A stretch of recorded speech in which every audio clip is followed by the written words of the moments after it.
AI outline for the benefit of GVPL leadership search. I'm Dr. Ryan Henderson. Yes, the simple description of the OCAI is something like the Organizational Cultural Assessment Instrument is a validated quantitative research tool developed by Professor Kim Cameron.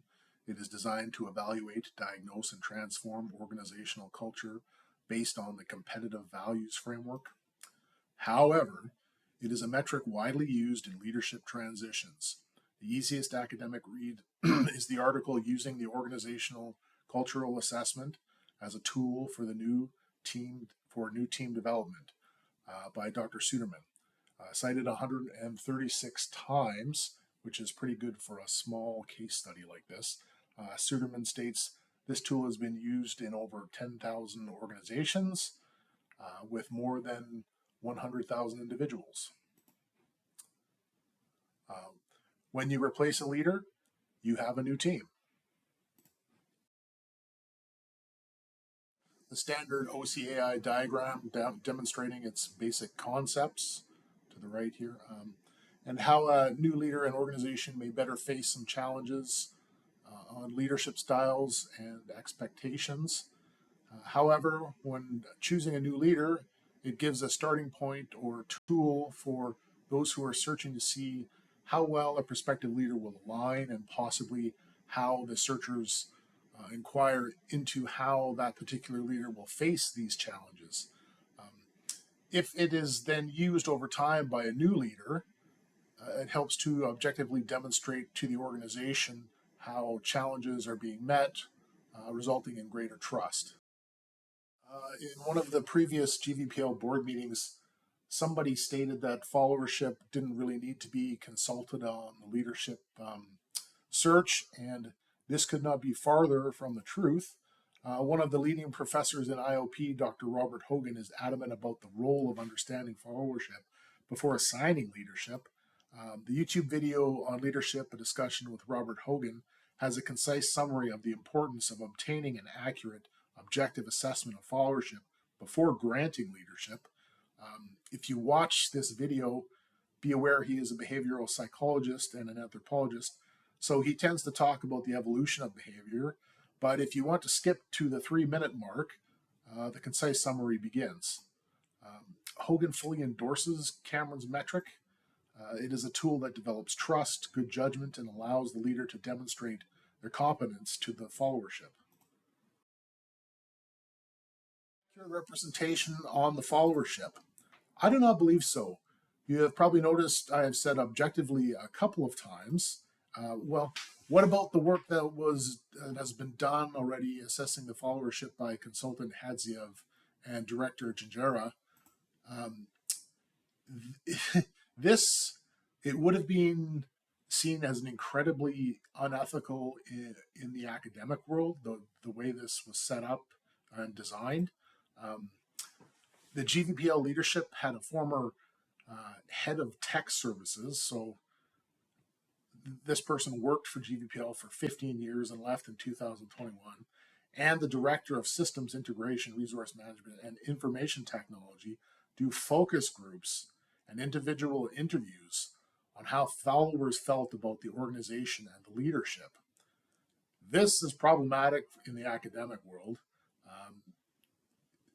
That's all I'm going to say. The one thing that could have been possibly worse is if the CEO went to these meetings and asked the followership how much they like their jobs. I mean, that's the only thing I can think of that would be worse than that. The leadership search, as of 2014, there are 65 recognized leadership styles. Matching a candidate's leadership style or styles with the metric and possibly a personality test. Currently, I would say the CEO's leadership dominant characteristics are transactional and charismatic. However, if the followership wants an organizational change, then they most likely will require leadership characteristics that differ from the current CEO. If AOCAI objectively demonstrates that the followership is of the opinion that a change from hierarchy to clan is what is required to better serve the public and then endorse the new leader, theoretically, the organization will have a better chance of flourishing. In the last board meeting was the switch from single managers per branch to a more spread out clan organizational structure, adding layers at the adding of layers of middle management to foster a more representative organizational structure. Um, this is exactly the clan culture designation in the OCAI.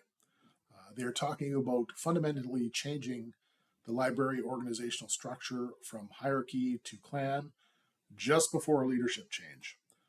This is not advisable. It is advisable to have a plan of change.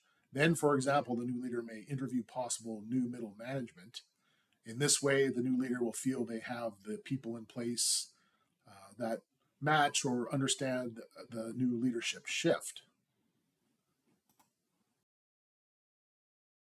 OCAI in its search for leadership, the OCAI leadership styles would have to align with the clan structure and what are the best leadership styles and characteristics for that structure. The OCAI can be divided up by groups using SPSS or Excel, so you can assess directors, librarians, clerks, or pages in separate groupings. This can be done in Excel. SPSS has the ability to demonstrate modal and bimodal distributions without creating categories first, as some would prefer hierarchy over clan. Therefore, the consultant who understands proper research methods and knows how to structure the Excel spreadsheet accordingly can easily create this set and diagrams with averages. I prefer modes in determining a dominant opinion in a group as a statistic.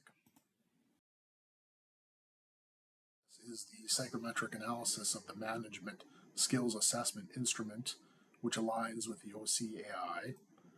From this metric, the board can be assisted in their evaluations of a new CEO. So if you look at the diagram, you can see how the hierarchy is evaluated for a new leader, and then there's different characteristics in the clan structure. So this is what I believe they're looking and transitioning to from hierarchy to clan, and a MSAI would demonstrate how a new leader would align with that structure.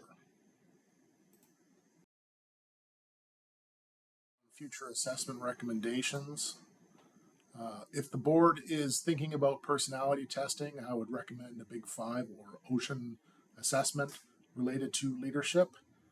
Myers-Briggs and DISC assessments are criticized for lacking scientific rigor, offering low reliability, and relying on outdated type models rather than the modern trait-based psychology.